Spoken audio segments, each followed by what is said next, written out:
Hello, hello. Ben voilà, ce soir, nouvelle soirée mécanique. Comme vous pouvez le voir, notre rapide a un peu changé de couleur. On a pris un peu d'avance. On a déjà mis la couche d'accrochage avant la peinture. Comme ça, ce soir, on pourra relever le porte-outil. On va mettre le frein, mettre les jantes. Et ensuite, Kevin vous fera une petite explication du système de freinage de cette machine et des Ritzel. Et vous verrez, il y a quelques spécialités qui sont pas mal. Alors, à tout à l'heure.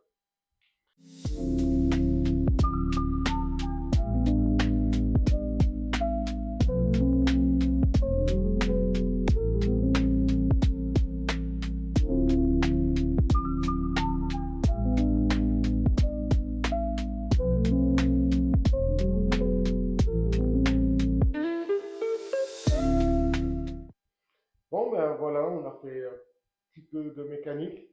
Et maintenant, le plus gros travail, ça sera pour Kevin, qui va vous expliquer, comme j'ai dit, le système de frein et le système des Ritzel.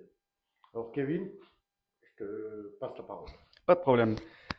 Alors, je pense que ça se voit un petit peu déjà à distance. On voit bien les jantes. Là, elles sont montées directement sur les Ritzel. On voit bien qu'il y a une jante qui est plus large d'un côté que de l'autre.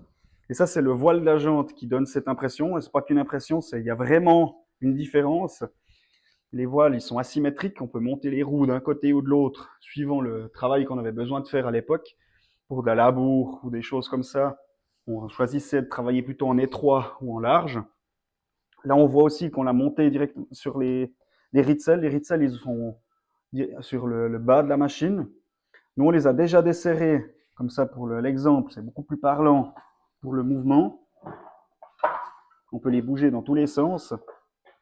On fera une petite démonstration après plus près. Pour les explications, c'est beaucoup plus simple et plus parlant quand c'est proche. On a aussi remonté le frein sur l'avant de la machine. Et le frein sur cette machine, il est un petit peu particulier.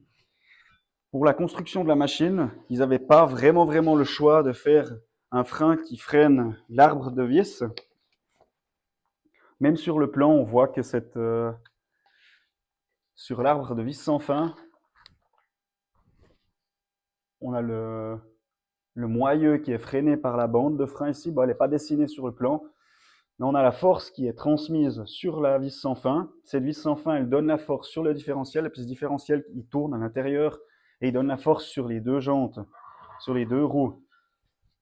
Mais à cause de la construction de cette machine, il n'était pas possible de mettre un frein sur les moyeux de sortie, alors que beaucoup de machines elles l'avaient là, c'était plus pratique. Mais ici, avec cette fonction de mouvement qu'elle peut tourner en haut, en bas, dans tous les sens, mettre un câble avec un système de freinage là-dessus, c'était vraiment compliqué. Et ils ont préféré cette option-là, qui est une bonne option qui fonctionne très bien.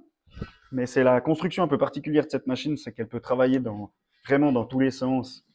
Après, elle a des positions plus particulières pour la conduite ou suivant ce qu'on voulait faire. On pouvait trouver un juste équilibre entre la barre de coupe et le poids à mettre sur le manche pour faucher. C'est un peu rigolo à dire, mais quelqu'un qui était vraiment pas lourd, qui faisait une cinquantaine de kilos, il pouvait porter une machine qui en faisait 300. Ça, c'était la grosse force de cette machine. C'est pour ça qu'elle était vraiment appréciée à l'époque. Autrement, on a l'outil. Il y avait un outil qui était spécifique, qui était fourni avec pour le réglage des Ritzel.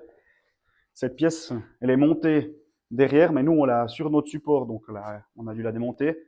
On pouvait aller directement sur la vis, serrer une fois que le réglage était OK. Et une fois que le réglage était OK d'un côté, on pouvait choisir de l'autre.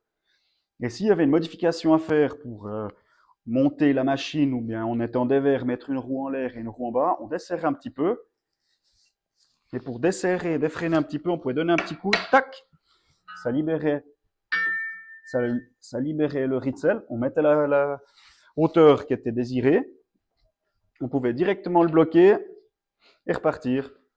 Et pour faire un réglage fin avec la machine, on mettait le frein à main, on met le frein à main, ça bloque la vis, blocage différentiel, et là, les Ritzel sont obligés de tourner en même temps.